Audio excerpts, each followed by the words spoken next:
تو آپ نے گاڑیوں کے پیچھے لکھے جملے لکھے پڑے ہوں گے، میں تو روز ان مراحل سے گزرتا ہوں، کبھی کسی ٹرک کے پیچھے کچھ لکھا ہے، وہ لکھنے والے کے اس ڈرائیور کے نفسیات کا خلاصہ ہوتا ہے۔ تو کئی جملے تڑپا دیتے ہیں، کئی رلا دیتے ہیں، کوئی ایسے جملے ہوتے ہیں کہ پھر ہنسی نہیں تھمتی، اور کچھ ایسے جملے بھی ہوتے ہیں کہ جو ہے وہ لفظ سل جاتے ہیں۔ ایک جملہ آپ نے بھی پڑھا ہوگا اور بار بار پڑھا ہوگا، صنم بے وفا۔ تو میں اپنے دوستوں کو پوچھتا ہوں یہ بتاؤ کیا لکھا ہے، تو وہ کہتے ہیں جناب آپ بھی تو پڑھ رہے ہیں۔ میں نے کہا اس کا مطلب کیا؟ وہ کہتے ہیں جناب آپ بتا دیجئے۔ میں نے کہا یہ تحریری احتجاج ہے، کسی نے کسی سے پیار کیا ہوگا اور بے وفائی لیے آج اپنی بھڑاس نکال رہا ہے، غصہ نکال رہا ہے۔ تو میں کہا صاحب تو نے پیار اس سے کیا جس نے بے وفائی کی، آ تجھے اس چوکھٹ پہ لے چلو۔ جو ہاتھ پکڑتے ہیں تو حشر کے دن بھی نہیں چھوڑتے۔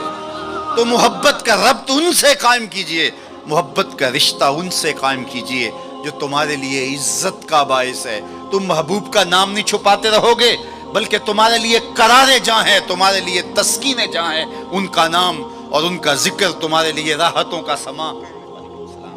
تو ان کا ذکر راحتوں کا سما اور تسکین اور قرار کا ذریعہ بن جائے گا۔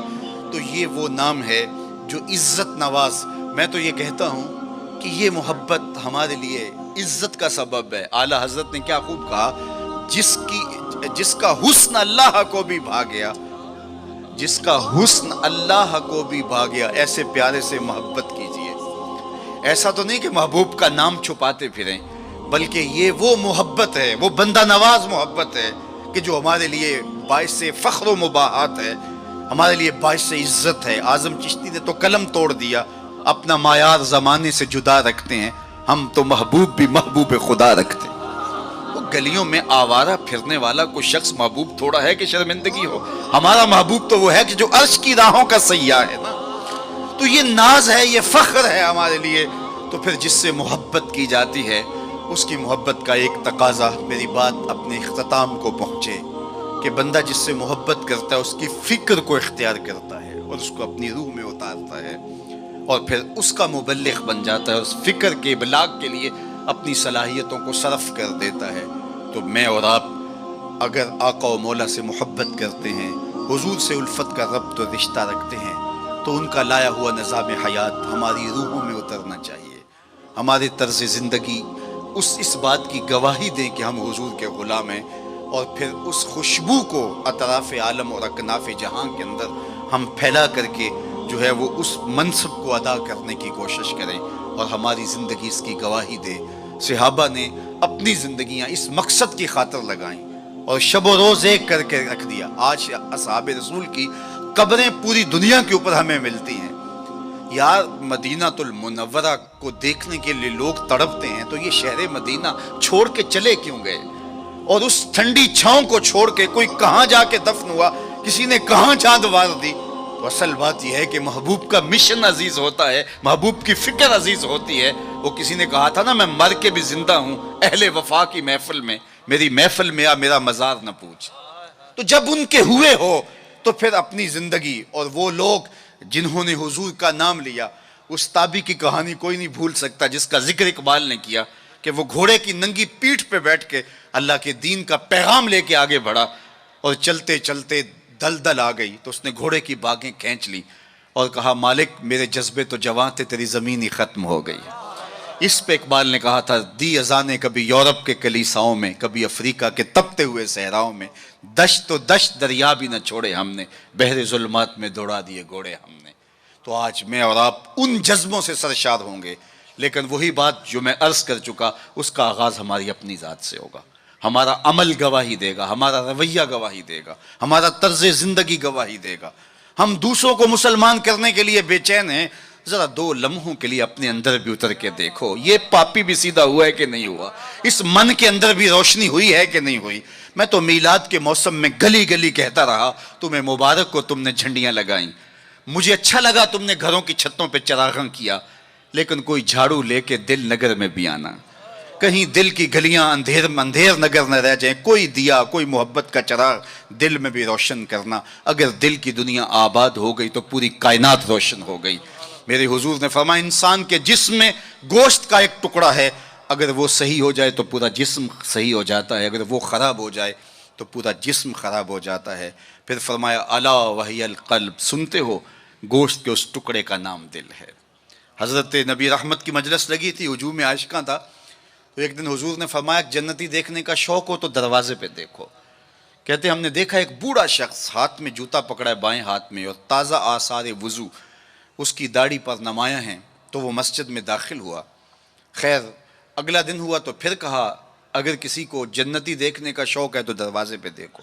ہم نے کہا دیکھیے آج کون خوش نصیب آتا ہے. تو وہی بزرگ دوبارہ آئے، بائیں ہاتھ میں جوتا پکڑا ہے اور آثار وضو چہرے پہ حویدہ ہیں. تیسرا دن آیا تو پھر کہا جنتی دیکھنے کا شوق ہے تو دروازے پہ نظریں رکھو. ہم نے دیکھا تو وہی بزرگ اسی حالت میں آئے.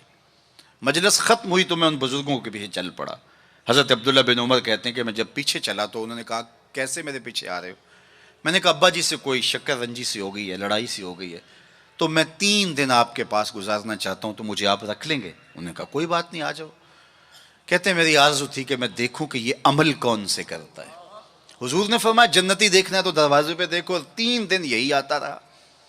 کہا اس نے کہا کوئی بات نہیں، آ جاؤ. میں ساتھ چلا گیا. رات جب سوئے تو میں نے چادر اوڑھ لی اور میں اس طاق میں تھا کہ دیکھوں کہ یہ عمل کون سے کرتا ہے. لیکن وہ ساری رات سویا رہا. اتنا تھا جب کروٹ بدلتا تھا تو رب کے نام لیتا تھا. اس کے علاوہ صبح اٹھے، میں بھی اٹھا، نماز فجر ادا ہوئی، ناشتہ کیا، کھیتوں میں چلے گئے، باغ میں پانی کیا، گوڈی کی جو بھی معمولات تھے، ظہر پڑی، مغرب عشاء، رات ہوئی تو پھر سو گئے. میں نے سوچا کل میری وجہ سے ہو سکتا ہے معمولات ترک کیے ہوں، لیکن معمولات کا عادی شخص روز معمولات ترک نہیں کر سکتا. تو دیکھتے ہیں کہ آج کیا ماجرا ہوتا ہے. میں سو گیا بظاہر لیکن جاگ رہا تھا، لیکن وہ ساری رات سویا رہا، صرف کروٹ بدلے تو رب کا نام لے. کہا خیر وہ وقت دن بھی گزرا. تیسرا دن گزرا تو جب 3 دن بیت گئے، صبح ناشتہ ہوا تو میں نے کہا کہ میری ابا جی سے کوئی لڑائی نہیں ہوئی تھی، کوئی میرا الجھاؤ نہیں ہوا تھا.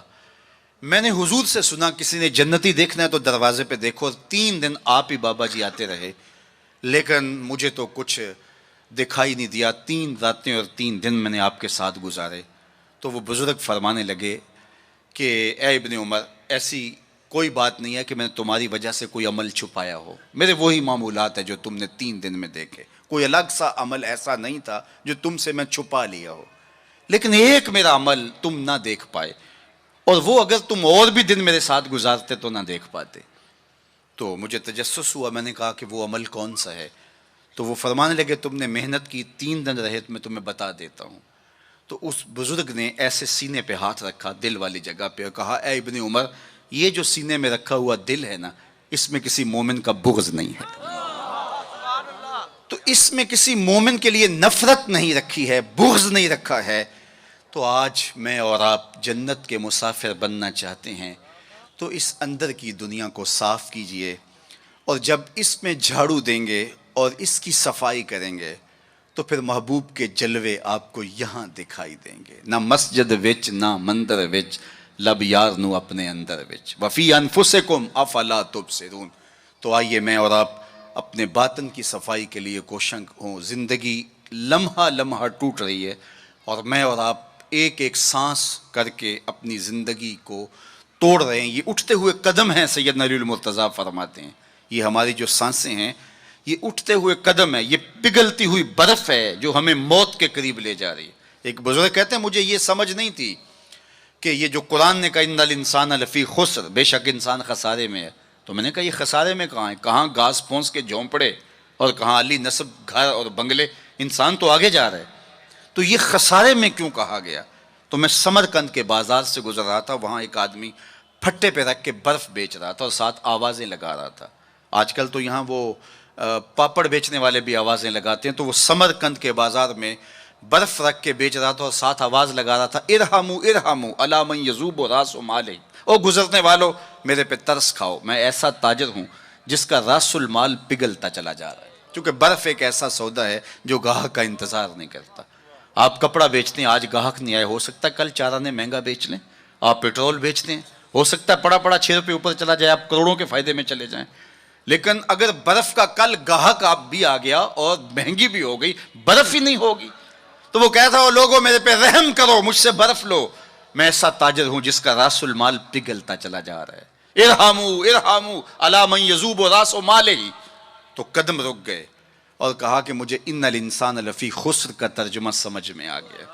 جس طرح تیری برف پگھلتی جا رہی ہے میری زندگی پگھلتی جا رہی ہے. تیری برف قطرہ قطرہ پگھل رہی ہے، میری زندگی سانس سانس پگھل رہی ہے. اگر تو اب بیچ لیتا ہے، اس کے بدلے درہم لے لیتا ہے، دینار لے لیتا ہے، پارچہ جات لے لیتا ہے، کوئی جنس لے لیتا ہے، تجھے 4 آنے بچ جائیں گے. اور میں بھی ان سانسوں کے بدلے درود پڑھ لیتا ہوں، ان سانسوں کے بدلے نماز پڑھ لیتا ہوں، سانسوں کے بدلے قیام کرتا ہوں، رکوع کرتا ہوں، سجود کرتا ہوں، کسی دکھی کے کام آ جاتا ہوں، کسی پریشان حال کی پریشانی دور کر دیتا ہوں، تو یہ میری سانسیں کام آ گئی. تو آج وقت ہے، وہ کسی پنجابی شاعر نے کہا تھا نا، آج ساوی نے کھلے راوی نے انج ٹوکا نوکھڑے ٹکڑے نہیں. آج وقت ہے، آج فرصت ہے. وہ فقیر کھڑا تھا بازار میں رو رہا تھا، تو کسی نے گزرتے ہوئے کہا بابا کسی نے مارا ہے، تنگ کیا ہے؟ کہا نہیں کوئی ایسا ماجرا نہیں ہوا، ان کے رویے نے رلا دیا. کہا کیا مطلب؟ کہا ان کو دنیا میں کھوئے ہوئے دیکھا، دل میں ترس جاگا، تو میرا خیال ہوا ان بندوں کی رب کی صلح ہی نہ کروا دوں. تو کہا پھر کیا ہوا؟ کہا میں نے اس سے بات کی، آواز آئی لے آ میری چوکھٹ پہ، ایک آنسو سے سارے گناہ معاف کر دوں. میں بڑا خوش ہوا، میں ان سے بات کی. یہ الٹا میرا مذاق اڑانے لگے، جا بابا اپنا کام کر، تمہیں کیا پتا ہوتا ہے دنیا اور دنیا داری کیا ہوتی ہے. تو وہ تو مان رہے، یہی نہیں مان رہے. تو مجھے اس پہ رونا آ گیا. خیر وقت گزر گیا. اگلے دن وہی شخص قبرستان کے قریب سے گزرا، دیکھا وہ فقیر وہاں کھڑا بھی رو رہا تھا. کہا بابا بازاروں میں بھی روتا ہے، قبرستانوں میں بھی روتا ہے، آج کیا ماجرا ہے؟ کہا کہانی کل والی ہے. کہا کیا مطلب؟ کہا ان سے مایوس ہو گیا تو آج ادھر نکل آیا، اور میرا خیال ہوا آج ان کی اور رب کی صلح کرواؤں. تو تجسس سے پوچھا آج کیا بنا؟ کہا آج یہ مان گئے وہ نہیں مانتا. کل وہ مانتا تھا یہ نہیں مان رہے تھے، اور آج یہ مانتے ہیں وہ نہیں مانتا. وقت پر کافی ہے قطرہ بھی آب خوش ہنگام کا، جل گیا جب کھیت برسا می تو پھر کس کام کا. آئیے میں اور آپ اپنے رب سے اپنے تعلق کو جوڑ لیں. اپنی زندگی کو کبھی بھی نماز سے محروم نہ رہنے دینا. سونے سے قبل 5 انگلیاں بھی گن لینا اور 5 نمازیں بھی گن لینا. اس شخص سے بڑا بدبخت کوئی نہیں ہے جو رب کے حضور سجدہ ریز نہیں ہوتا ہے. یہ بد نصیبی ہے کسی شخص کی کہ اس کی پیشانی کو سجدے کا نور نصیب نہ ہو. بعض لوگ کہتے ہیں میں نہیں کرتا سجدہ. میں کہتا ہوں تو کون ہے بدبخت، تجھے رب اپنی چوکھٹ پہ بلاتا ہی نہیں. اتنا بد نصیب ہو گیا ہے کہ تجھے دھتکار دیا گیا، حی علی الصلاۃ حی علی الفلاح. 5 وقت صدائے دل نواز سنتا ہے لیکن تیرے قدم نہیں اٹھتے، تجھے توفیق نصیب نہیں ہوتی. اس سے معافی مانگ اور اپنی زندگی کو سجدوں سے آباد کر. مخلوق خدا کے ساتھ شفقت یہ اللہ اور اس کے رسول کی قربت کا ذریعہ ہے. میرے والد گرامی فرمایا کرتے تھے اگر تم چاہو کہ حضور تم سے پیار کریں تو حضور کی امت سے پیار کیا کرو. آپ کسی کے بچے کی گال سہلائیں، اس کو پیار کریں تو اس کے باپ کے دل میں آپ کے لیے پیار پیدا ہو جاتا ہے. تو حضور کی امت سے پیار کریں گے تو حضور تم سے پیار کریں گے. اللہ آپ کو سلامت رکھے، دنیا آخرت کی برکتیں آپ کی روحوں میں ڈال دیں. اقبال کے سارے کلام کا رس نچوڑیں تو خلاصہ یہ نکلتا ہے محمد سے وفا تو نے تو ہم تیرے ہیں، یہ جہاں چیز ہے کیا لوح و قلم تیرے ہیں. اقبال کہتے ہیں حضور سے وفا کرو، قلم بھی تمہیں دے دیں گے، تختی بھی تمہیں دے دیں گے، پھر جو لکھنا ہوا خود ہی لکھ لینا. پھر تمہاری تقدیر کے فیصلے کہیں اور نہیں ہوں گے، خدا بندے سے خود پوچھے گا بتا تیری رضا کی. لیکن شرط ہے کہ تم ان کے ہو جاؤ. وآخر دعوانا ان الحمد للہ رب العالمین.